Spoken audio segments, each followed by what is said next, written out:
Welcome back to another episode, guys. As always, we are very proudly sponsored by 502 Media. We have Bri McKay on the podcast today, who is a recording artist, an actress, and literally the youngest age I've ever heard with a bipolar diagnosis. And we are going to dive right into that. Hi, Bri. Hi. Hi. I can't wait to go into like the industry and all of that, but usually as far as I was aware, you don't get diagnosed bipolar. They can't actually diagnose you before you're 18. So how the hell did you get it at 7? 7. So when I was growing up, it wasn't until I was about 5 that my mom got diagnosed. And my mom was, by Mm, that time, she was in her mid 20s. So she went through her entire childhood undiagnosed.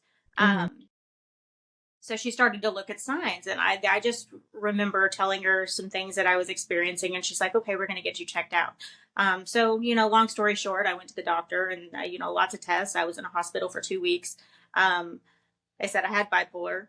Uh, and as I got older, I actually got retested at 18 because I was like, that's so young. Or like, are you Right. sure that that's accurate? hmm Be- um, and it turns out I was. hmm Um, so I guess you could say I got re-diagnosed at 18 also. hmm But um, I did some research, and around the time that I was put into the hospital and I was starting to figure out what was going on with me, um, there were a bunch of other kids that were kind of going in for the same thing, and they realized that bipolar just manifests differently in children than it does in adults. Okay. And so we were kind of in a first wave of children that they were like, okay, it doesn't just start, in adolescence at like 15, 18 years old. hmm It can start younger. You just have to look for the signs differently, which I found very, very interesting. Um, and in a way, because I was told that I was that for so long since I was so young, I've just, I feel like it's been a blessing for me to be able to learn how to cope with it as an adult. Yeah. Because somebody says, hey, you're this. Well, as a kid, you're like, okay, so I've got to deal with this for the rest of my life. I better figure out how to, so I hmm went through my entire childhood trying, all the regular, teenage years, puberty, all of the raging hormones, all of that, on top of having to be like, okay, you also have this going on with you. hmm So just seeing how those all play out. And I mean, now that I'm older and I'm an adult, I see some other people in my family who have gotten diagnosed late or it manifested late hmm in them. And when that happened, I was like, well, I've dealt with this pretty much my entire life up to this point, more than half my life.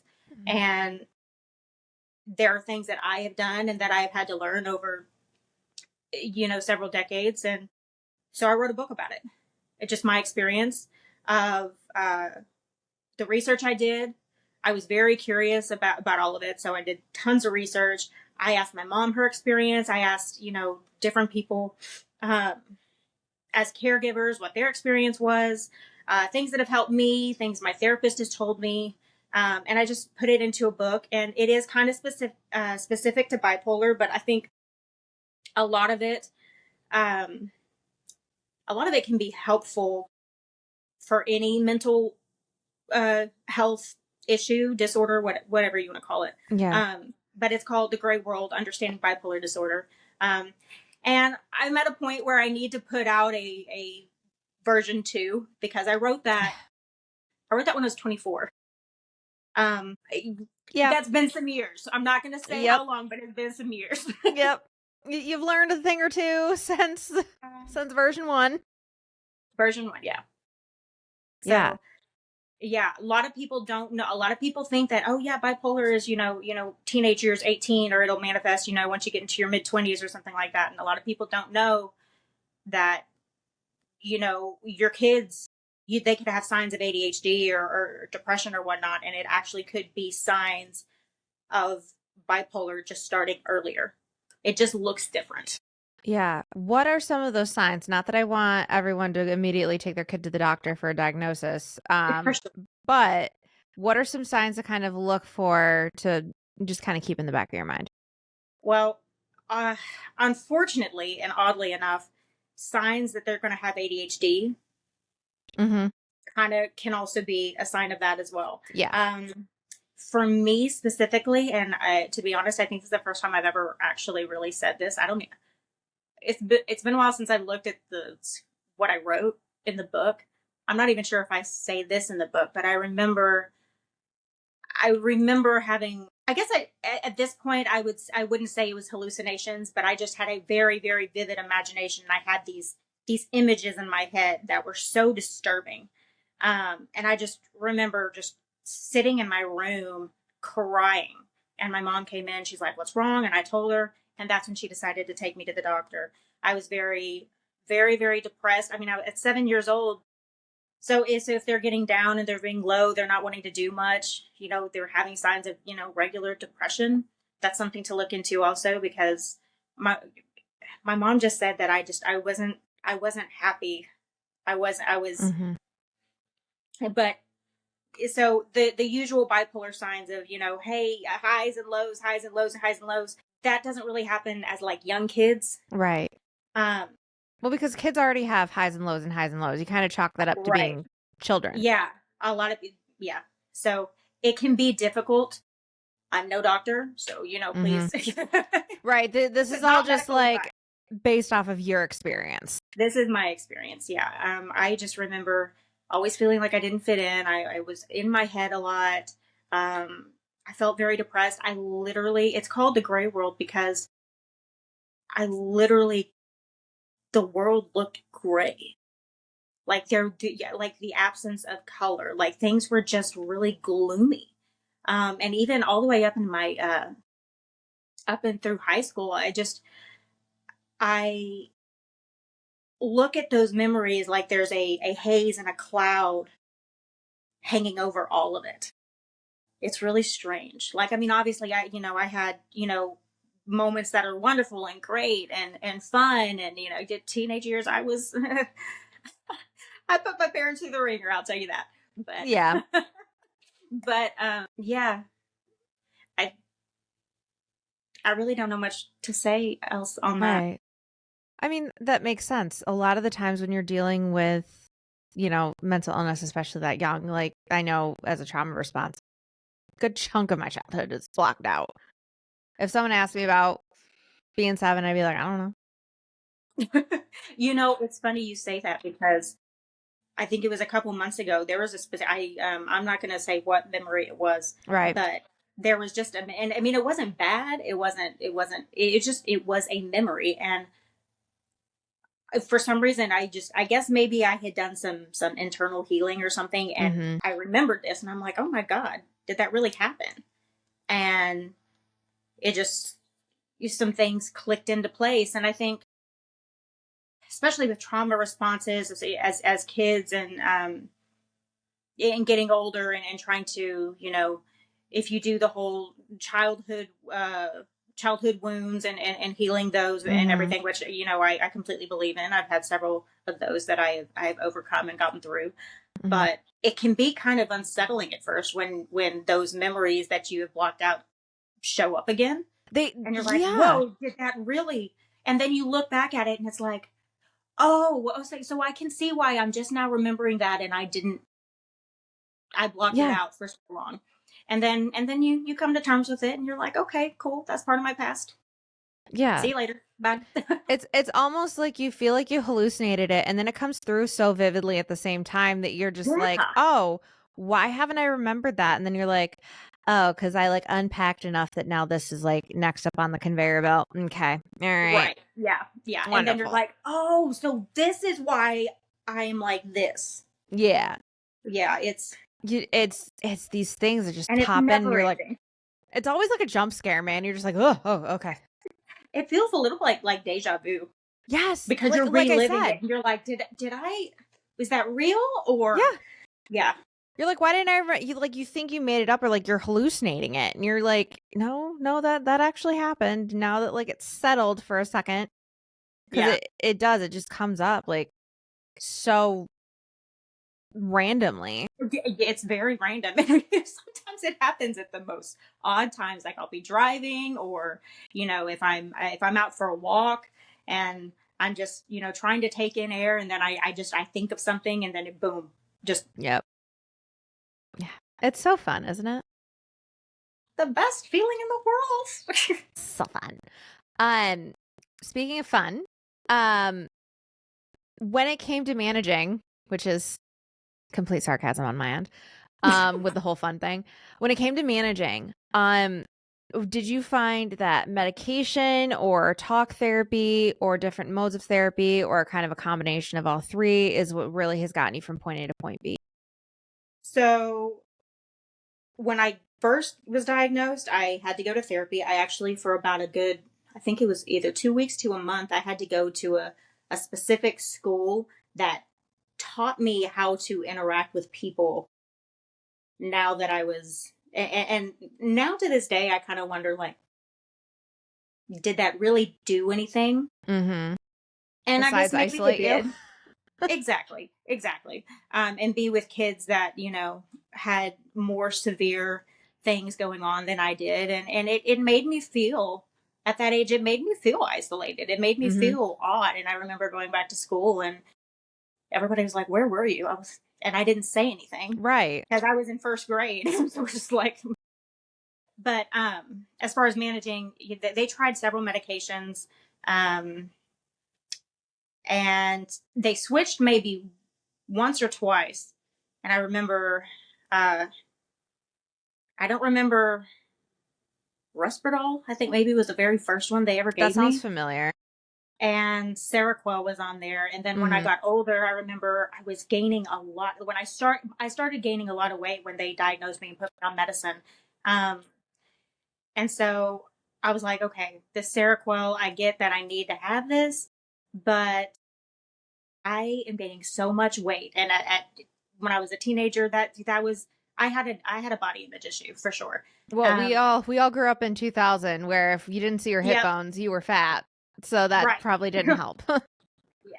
And so they switched me to what's considered a headache medicine, but it's also a Mm-hmm. food suppressant. And so anyway, it does the same thing that Seroquel did. I don't remember the name of it. I know it starts with a T, but they Mm-hmm. also had me on Effexor, and I've been on Effexor for at least 2 decades. So, and that's the only medicine I take right now. So as far as managing that, I have figured out working out and being active is very, very important to me. Not just for physical reasons, but it helps my mental health.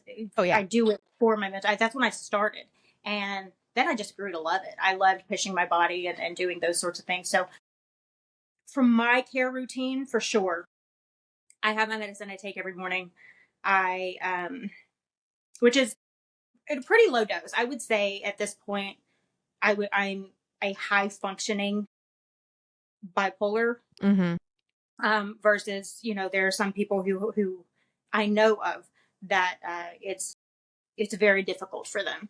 But as far as managing goes, I think the reason I'm so good at taking my medicine is because I had all those years where my mother or my stepmom were like, "Hey, take your meds. Here's your meds. Here's Mm-hmm. your meds. Here's your meds." So it just became it's just habit for me now. And so if I don't take it, I know. And it's gotten to the point where I've worked out so much where like 4 to 6 days a week I do that. Not all of it is super high intensity, but going out for a walk, just being active and moving and getting Yeah. those endorphins flowing. If I don't do that, I feel weird. Yeah.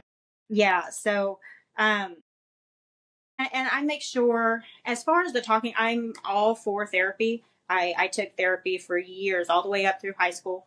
Mm-hmm. And then, I had to start adulting, and, that kind of got pushed to the back burner. Yeah. And there are some things that, have happened in my life that I probably should have gone to therapy for.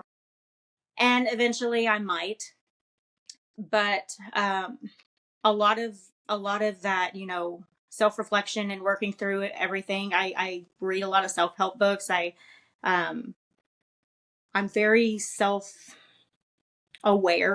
So Mm-hmm. I try to You know, those things I work out myself, like the childhood wounds, and how am I feeling about this, and learning to be okay with feeling all these different emotions, because all of our emotions are heightened, and sometimes you know you'll feel a whole bunch full, hands full in Mm-hmm. one day. Yep. And just so I've learned bits and pieces over life on how to, you know, calm myself. um Breathing, I do have a yoga practice that I have every week, and you know, just Mm-hmm. being mindful. And I take, as far as work goes, I make sure that there's at least one day a week where I don't have to think or worry about work. And that's just because I will be overly anxious and overly um, stimulated. And I just need that time to myself to decompress and be like, okay, get my mind ready for what's coming up this next week.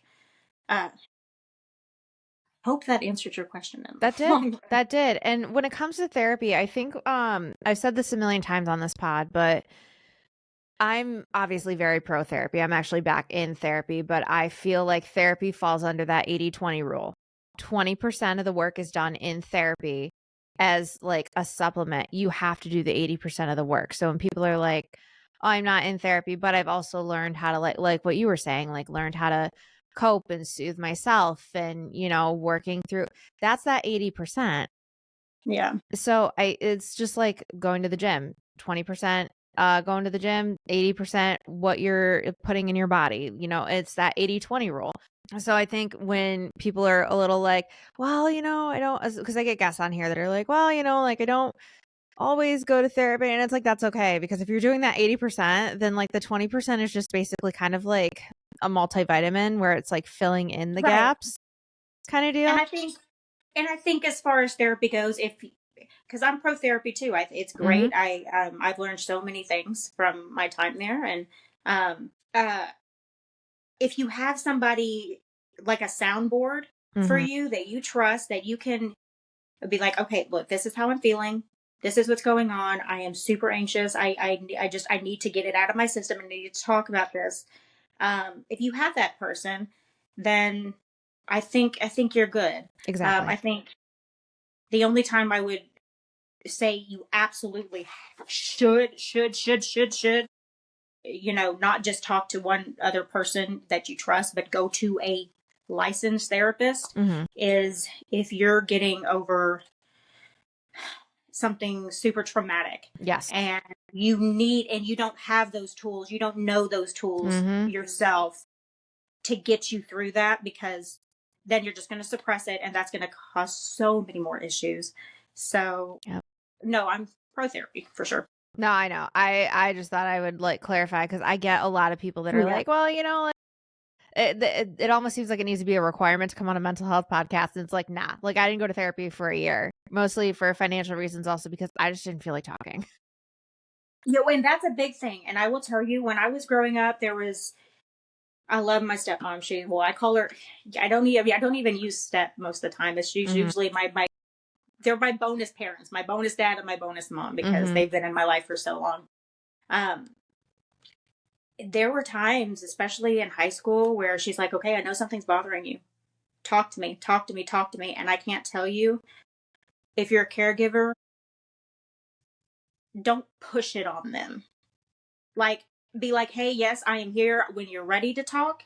Yes. But do not sit there and force somebody to talk. Because I will tell you, from my experience and from my perspective, We gotta talk. that just made me want to clam in more. Be Mm-hmm. like, for me specifically, in my personality, whatever I'm going through and whatever I'm feeling, I have to understand it or make sense of it myself before I can bounce it off somebody else. Yep. And I just remember that being so particular, um, such a particular thing for me, that I was like, stop trying to get me to talk. When I want to talk, I will. Yep. Um, yeah. So That is, love you, Lori, but you know, yeah. Well, I mean, you know, we all think that if we like push it, somebody will finally be like, you know what, fine. Like I was thinking about it, but like you're really convinced me. No, you're not gonna yeah. convince them. When if anything, they're just going to tell you something and just skim over the surface of it just to get you Mm-hmm. to shut up. Yep. Pretty freaking much. Like I have learned that when someone's like, "Do you need to talk about it?" I'm like, I do. I just need to figure out what I want to say. Give me 10 Yeah. minutes. Yeah. Well, and when there's so many, if something happens, sometimes, especially if it's an event that happens, it's like, are you okay? It's like, I need to process, like, I don't even know what I'm feeling right now. I need to put an identifier on it first before I can even tell you what it is. And that can take time, especially depending on, the circumstance or the situation or what happened and how severe it is, that can be a lot. And I don't mind talking now. Like when I need to talk, I will talk. But a lot of people and a lot of my friends know that if I am going through something, I will go MIA and they won't hear from me for quite a while. Like there was probably several years that I was in my mid 20s and people would invite me to things. I'm like, sorry, can't go. And so I just know like when I'm dealing with something or if I'm going through an episode that's very hard, I will remove myself. But those people that are closest to me know, okay, she's by herself. If she needs something, she will call. If she's in danger, she will call. And then when she's ready, she'll come back around. And I think just giving, again, as caregivers and friends and people who are struggling in that sense, just give them that space and love them where they're at. And I've been so lucky. Oh gosh, I'm going to get emotional. I've been so lucky to have friends that have known me for so many years and they just accept, okay, it's not that we're not friends anymore. You need your space and you come back. And I remember having a specific conversation with a friend that he was there through a very, very hard time for me. And I was just like, thank you for just being there and just, not pressuring me to go to anything and but when I do need you, you're there. It was very nice. So, yeah. Yeah, and like I think that's the hardest thing when you're dealing with recovering and coping with a mental illness is building that circle of trust that gets it. It is it's honestly harder than the recovery. Is building the people that understand or don't understand and are okay with not understanding. Yeah. And there are going to be people that don't understand. Like I think there are several people in my family, especially when there were some other family members that started to get diagnosed, they just didn't understand it. And I'm like, well, and again, that not understanding was part of why I wrote the book. But I think being okay, having us as people who deal with it every day, being okay that people aren't going to understand. Yep. And that's okay. That just means that they don't understand.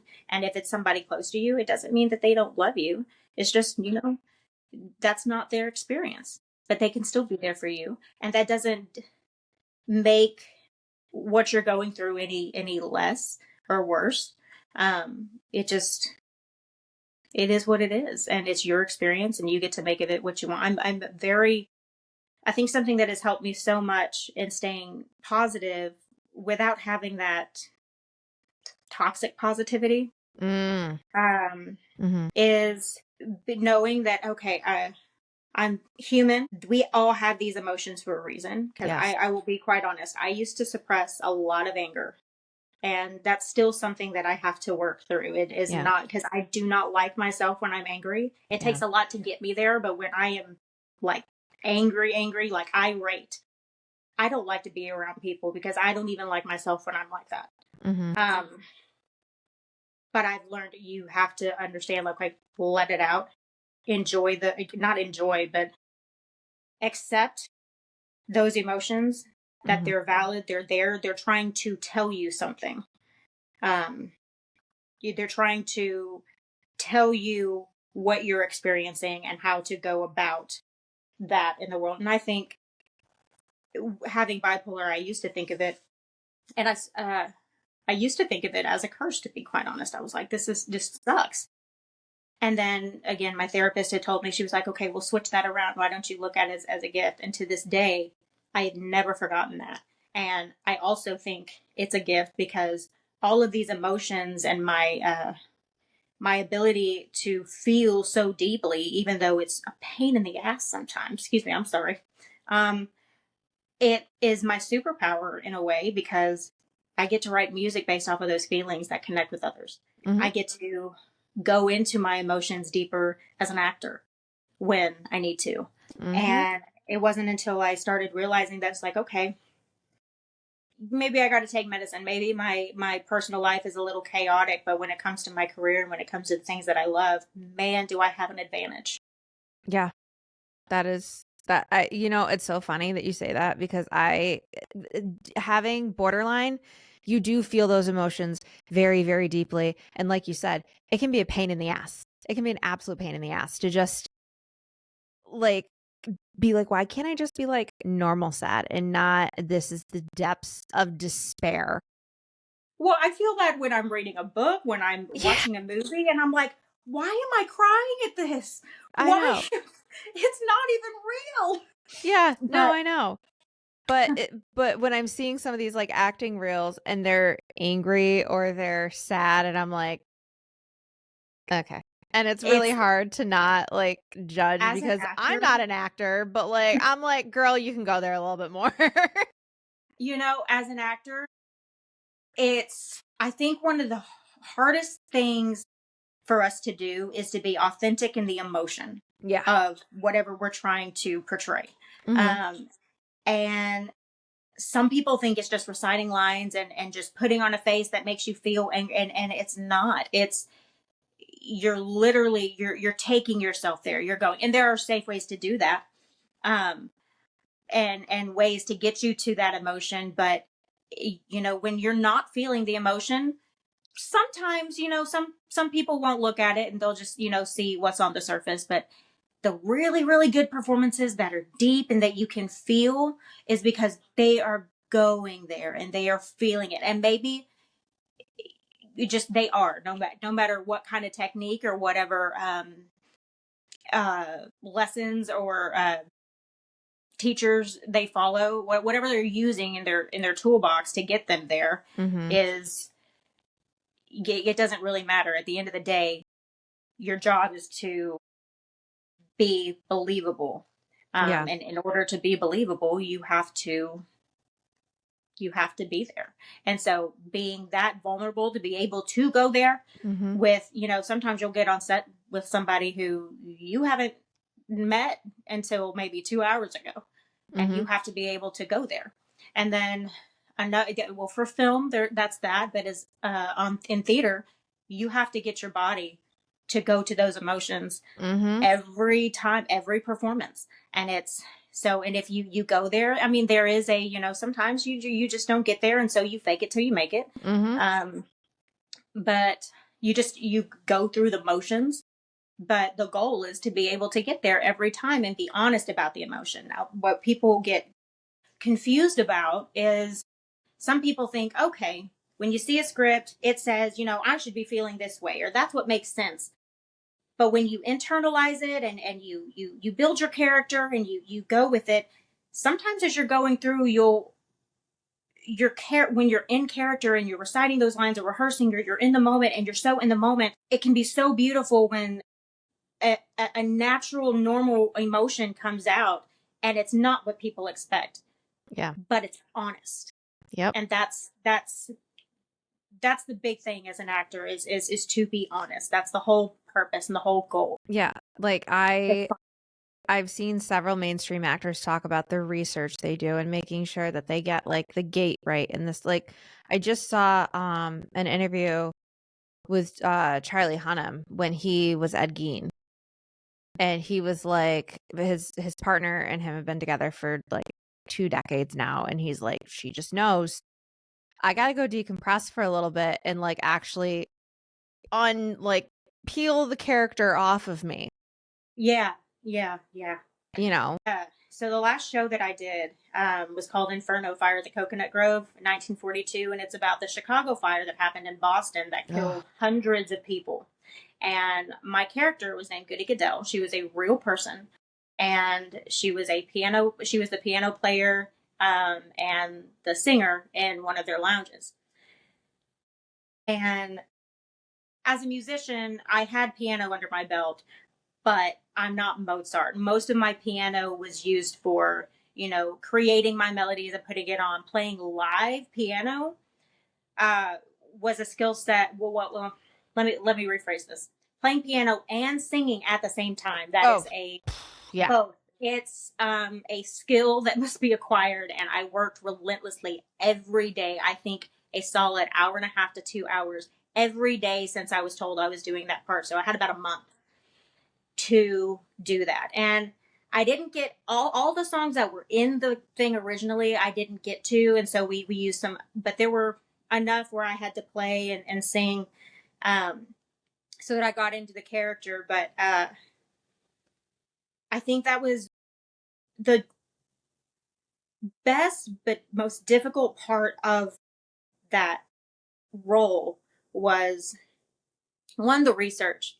Um, I didn't have to do too much of the research because the writer had already done that and had Mm-hmm. actually already spoken to Goody Goodell's daughter, who gave us a bunch of information about her and her time there at the Coconut Grove, and how she died, all of these things. But to be in to be in the mindset of her of I'm maybe 18 to young 20s year old, watched my friends die in an instant. Mm-hmm. And there's a scene where I'm at the house and I'm dealing with severe PTSD, haven't touched a piano in 2 months, and just to have to mentally get there every day. I remember there were some days where I was like, okay, you know what, I've had a trying day. Getting to that emotional spot, not going to be hard. Then there were some days where I think there was only one day where I didn't get specifically where I needed to be. Mm-hmm. So I had to fake it till I made it. But I just remember at the end of that run, we ran 4 nights for 3 weeks. And the last week, I just remember, man, I just need to be able to listen to happy music, Mm-hmm. listen to anything that makes me feel good, feel happy, laugh. Don't think about, anything. I had to step away from it. Yeah. Um, just so I had to like compartmentalize it, be like, okay, during my normal days, normal hours, okay, I'm dealing with this. I'm not Goody. My friends are not dead. You Yeah. know, I'm still playing the piano. I'm still singing. You know, all of these things. I'm not having issues health wise because of a fire and burns and all that, which she didn't. She got out in fairly good shape. Yeah. But no, yeah. So it's when you take on something that's so dark and so deeply emotional. Yeah, you just be able to take a step back. Have you watched The Handmaid's Tale? So yes and no. Um I grew up Baptist. So for me, like it triggered a little bit and I was like, I feel ragey after the first episode. Okay, I'm so all I set. felt the same way. I was like, "Oh my god!" The first episode, I was like, "I'm intrigued, but I'm quite disturbed." Yeah. Um, and I'm going somewhere with this, I promise. Anyway, just so you know, it gets better, and it's so good, but it is very very dark. Yeah. There, oh, so much, and I remember one of the main act. I can't remember her name. The main lady. Yeah. I'm going to look her up because I can't Remember think of the name. So go I on. can't think of the name right now, but she had to step away and be like, okay, I'm out of it, because you just the emotions like that she has to go through, and she does it so well. I mean, the words that she has won for that are rightly deserved. Elizabeth Moss. Yes, Yep. yes, she's incredible. And just having to step away from it and be like, cool, we're here, we're not this is not, I mean, to an extent, this is not happening to Yeah. that far of an extent. I'm not, So far. my children have not been taken away Yeah. from me, all of these things. No, I'm not going to give any spoilers for anybody listening if you haven't watched it. Yeah. No, well, I mean, at this point, if you haven't watched it, you might as well expect the spoilers because it's been out for like what, 6 years, 7 or longer Yeah, well, yeah, the final season season. just Yeah. released this past year. Well, then she turned around and she was in The Invisible Man. which is another movie I cannot freaking watch. I haven't seen it. It's okay. From what I'm gathering, it's like someone who escaped a DV situation, but he's like invisible. Interesting. It looks terrifying as somebody that, has been in a DV situation. I'm like, you know what? I want to be able to sleep at night. Thank you.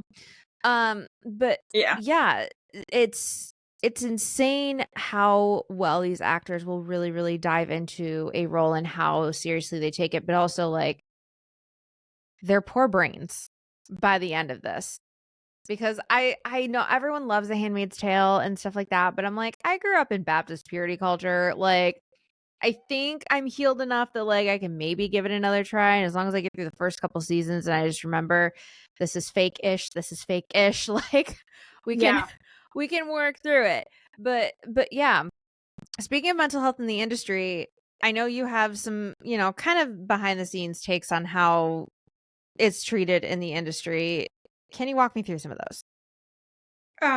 Yeah. So, I think we're getting better as as a whole in the industry to make sure that mental health is something that's being provided for, being taken care of. I know SAG-AFTRA, they're working on having, those people on set or available if you need it.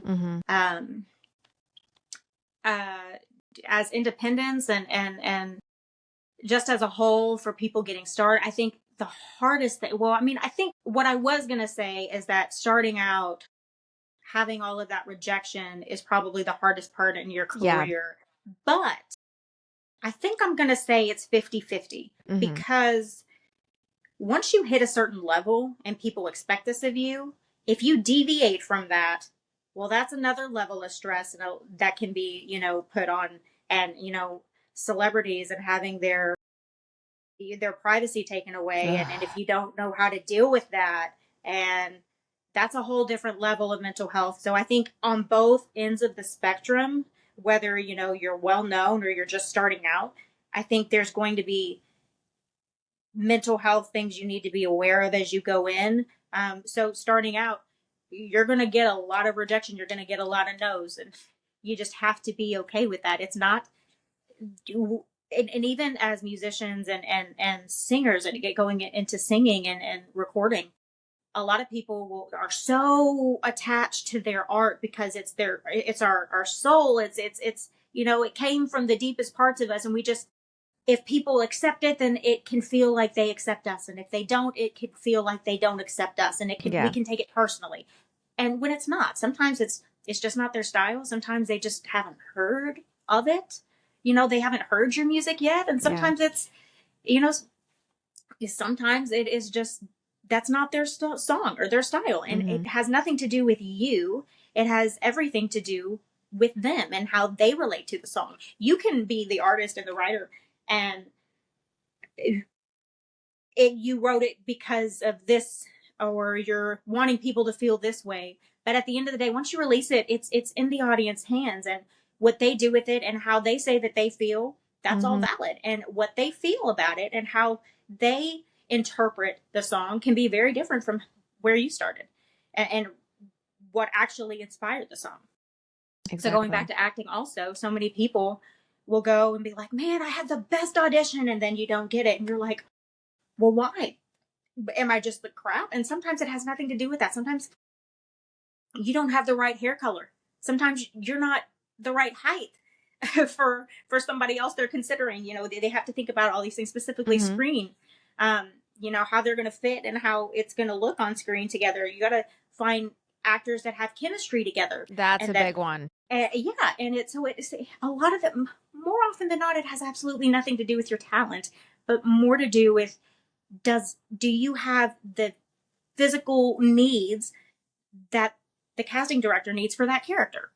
And I'm not going to say that, they're not crappy auditions, because I mean, sometimes if you give a bad audition, that can be a reason. But the biggest thing is just not beating yourself up, and you just have to, that's going to look different for everybody. Some people can only take so much, and whether you take it personally, I mean, it's on that actor. It's not for any of us to say, hey, you know, Right. that it's okay. You know, you've got to be able to do that for yourself and not take it personally and just kind of Mm-hmm. wipe it off and be like, okay, on to the next one. And the people that continue to push through the nose and be like, okay, cool, on to the next one, on to the next one, until you get a yes, those are the people that end up succeeding It's a and marathon. working.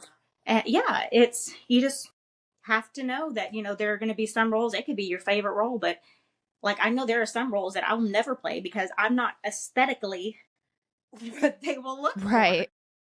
One of them being, oh, this was so hard. This was a hard lesson for me to learn. As far as mental health and my own self worth, um, as an actor and a career, it started in high school, and I remember my senior year. Everybody thought I was going to be the shoe in for the lead in the musical, and um, we did Hairspray, and I remember not getting it, and I was so shocked. And I look back and I'm like, now I get it. I wasn't heavy.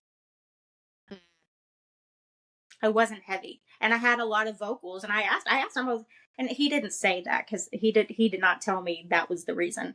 But I'm sure that that did play a part in it. I was not as heavy as Tracy Turnblad needed to be. Yeah. Because that was the whole point of That was the whole point. Tracy's Yeah. character.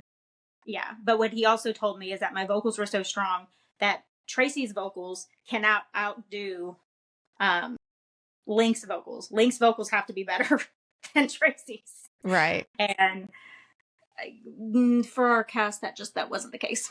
So that was a big lesson for me, in, you know, humility and being like, okay, step back, you're good. That has nothing to do with whether you would be able to do that. It literally has to do with the fact that you did not look like Tracy Turnblad needed to be. Yeah. And that's fine.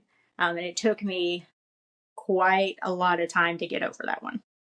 It took me a bit to get over that one. But, you know, then you go in and I think another thing is you go in and you have these dreams as an artist, whether you're in acting or singing or dancing or whatever it is, and people are going to sit there and underestimate you and be like, I don't know if she has what it takes. I don't know if she can do this. And that happened to me when I was in college. I remember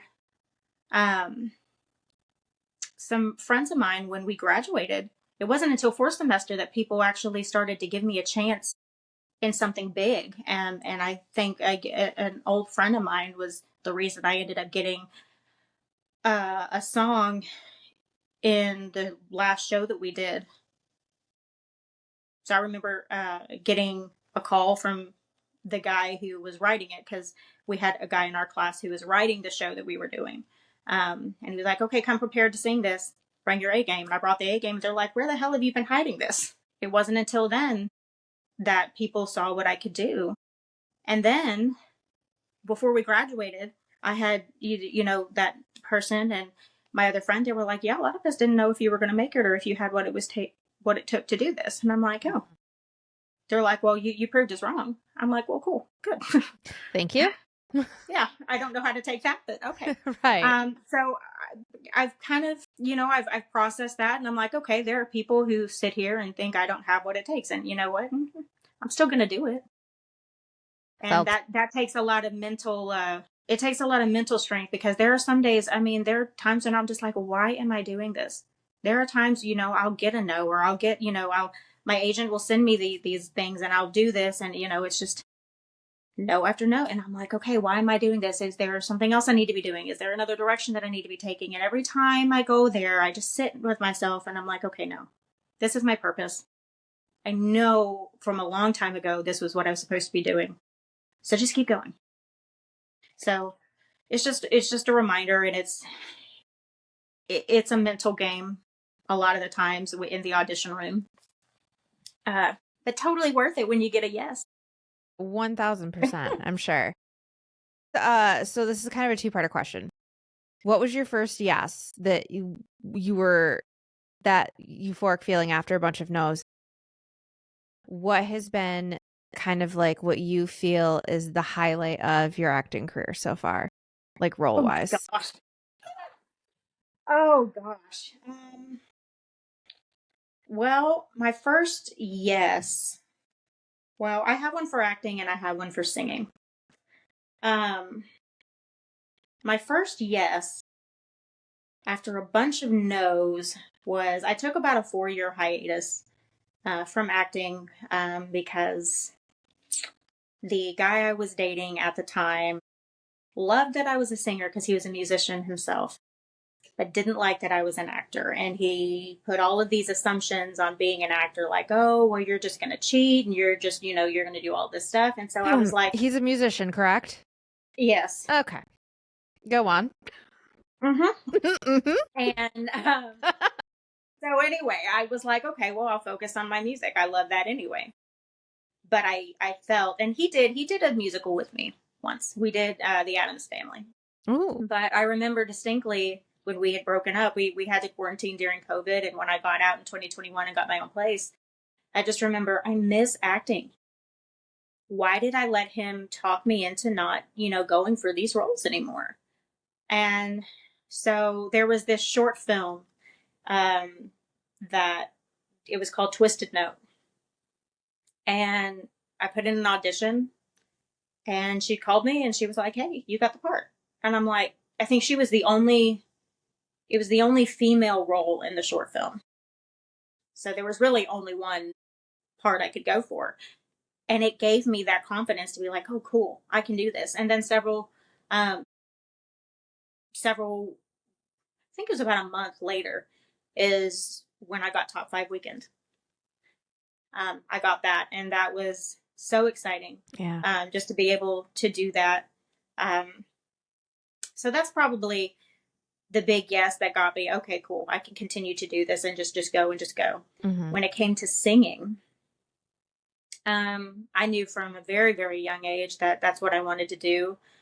My family always knew I wanted to sing and everything, but I remember I was in 5th grade, I was doing a school musical, and I had this big, I had this solo called Poison Ivy Blues. Mm-hmm. It was a camp musical. And this lady came up to me. It was right around the time that Kelly Clarkson was getting big and she released her Breakaway album. And she came up to me and she said, you are going to be the next Kelly Clarkson. Oh. And I looked at her. I just beamed. But I'm like, she told me that. And I'm like, okay, I'm in 5th grade. And she just told me that. Maybe I can do this. Yeah. Maybe, it's not so crazy to want to do this for a living. And then I just kept going and going and going. And I've had my ups and downs when it comes to singing on, whether I think I'm good enough or not. I mean, I've definitely dealt with self-doubt. And I mean, it's something that I fight with. I think as an artist, I am my worst critic, Yeah. both acting and singing. But 5th grade me, if 5th grade me had met me today, she'd be like, whoa. Right. Okay, cool. Right. So that was the big yes for for singing. Yeah. And then the highlight of your career was I know, this is why I probably shouldn't ask 2-parters, because the biggest highlight of my career so far, that is so hard. I'd love to say, you know what? I think the thing I'm most proud of, I mean, I love doing theater. I went to school for musical theater and I thought that I would do more theater, but then I started booking more film roles. And so that's how I got into film.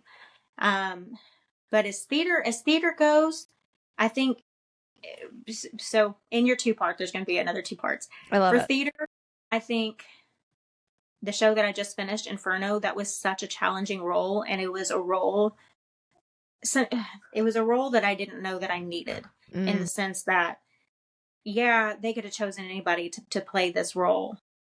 But that role, diving into her and having to dig into, who she was and doing the piano and the performance aspects of all of that, there was healing inside of me. I remember there was a classical pianist in the cast, and he asked me just a bunch of questions and made me realize that when I'm performing live, I don't need to perform. I don't need to perform for anybody, but just perform for me. Just be up there and for me.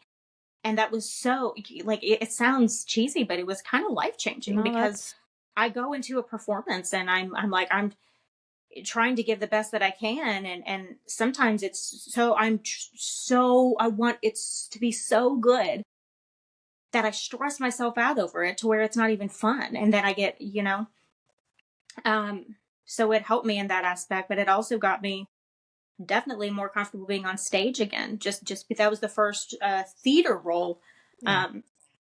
that I had done in quite some time. So Inferno is probably what I'm proud of right now. And then in January, I've been cast into Kill a Mockingbird. So Exciting. we'll be doing that, which, so I'm excited. So probably By the we'll time be this running it. drops, you So will be. we're just finishing it when this comes out. But as far as film goes, I'm most proud of a short film that a friend of mine wrote. She and this was the most bizarre, I think, bizarre way of getting a role for me. And that is just oddly very flattering. She reached out to me. She's like, "Hey, I was writing this short film, and I wrote this character with you in mind." I said, Is this a good or a "Oh, bad thing? no." Yes, she was like, "I would, as you in mind, as in I would like you to play her." And I'm like, "Oh, I'd love to read it." She's like, "Yeah, will you read it and will you let me know if you're interested?" I read it. It was so good. It was entertaining. It was a thriller. It's the movie's called Hey Girlie, and it's a short film, and it's out on YouTube right now. So it's nothing too fancy, but I'm very proud of it because the cinematography is great.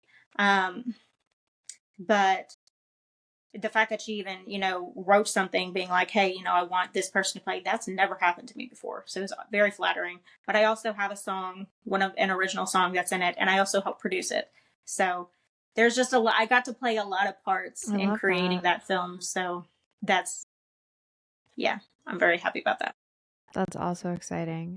So if there's one, and I know that there's so much advice that you could give, and you've already given in the episode so far, there's one piece of advice of somebody trying to break into the industry. Don't stop learning, and don't stop rehearsing your craft every day. If you're gonna do singing, sing every day, even if it's just one song, even if it's just some warm-ups. Use your vocals every single day. As far as acting goes, act. Go take classes. Get into shows. Go take an improv class. Go.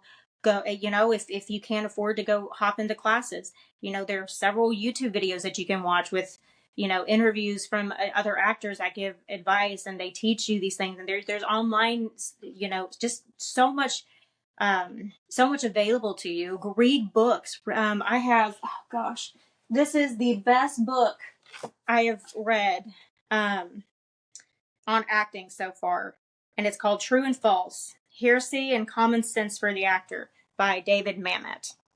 And it has at the very front a small quote from Anthony Hopkins, and he says, "Mamet manages to demolish the myths that pass for theory with regard to acting and directing. True and False is a revealing book of the highest order and a pleasure to read."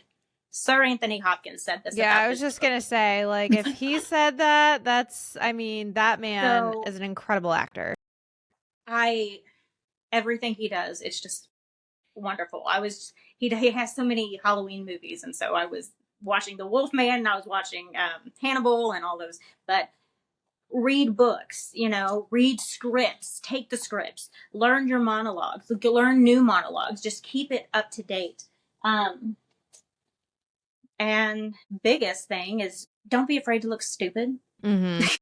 Honestly, I mean, the Mm-hmm. whole point of being an actor is to be vulnerable and to be authentic in these moments. And sometimes the authenticity of a moment is embarrassing, or Yeah. it's awkward, or or it brings you somewhere where maybe you as a person aren't comfortable going for, and you've got to be able to go there. So Yeah. Those are all as somebody who I don't I used to act. I did musical theater all through high school. I probably would still do theater if it wasn't for like some physical limitations that I have and stuff. But like I love the arts. So, and I stream on TikTok, I do the podcast, I make TikToks. And that's the thing. Don't be afraid to look stupid because out of context, you look dumb as hell. But in context, when it's like on the roll and it's done, it looks great. But when you're doing all your things, you're just like, this is the dumbest shit I have ever done. It's true. Mm-hmm. But on another note, if you're self-conscious, like as an actor, if you're self-conscious about what you're doing, you're not in the moment. That takes you out of the moment. And that means that your moment isn't authentic and it's not, you're not really there. So you have to just take all of it. You have to get out of your own brain and just be very focused. There's a healthy level of dissociation that needs to be involved. Just a little. Where can we find your book? Absolutely. You can find it on Amazon. It's a short book. It's like 50 something pages. So it's a short read. But you can find it really on all of the online book websites. So Amazon, Apple Books, Barnes and Noble, I think, has it on one of their apps. Goodreads, and wherever you get those, you can get it on there. So, yeah. That's so exciting. And if you do read it, please feel free to leave me a review and let me know. And I will be, I'm not going to tell you when because I don't know exactly, but there will be a volume 2, maybe more extended, because it does have there's a section that has my story in it and kind of how I grew up and all of this, and it goes through quite a few things that I went through up to 24 years old. And so I will probably be expanding that and some other things that I've learned in these past years, just adding on, so a more updated version. I'm going to say within the next year or 2. I'm not going to put a complete date on it because I've got a lot going on, but it is on my to-do list. Well, it's okay. We can just follow you on Instagram That's it. to figure out when, what is your Instagram handle, darling? At the Bri McKay. And it's BRI, no E, not like the cheese. And then MCKAY for the last name, because McKay can be spelled so many different ways. Yes. Yes, it can. So, Brie, thank you so much for hopping on and giving us a insight into acting and the industry and your journey. And I cannot wait for part 2 of the book, by the way. So, yeah. And I can't wait to see where all this takes you, honestly. Thank you. I've been looking forward to this conversation for, since we had it on the schedule. So, this was super fun. Happy to be here and happy to talk mental health and the acting, music, all the things. They're very important to me. So, yeah. And as always, guys, stay hot and stay messy. We'll see you next week.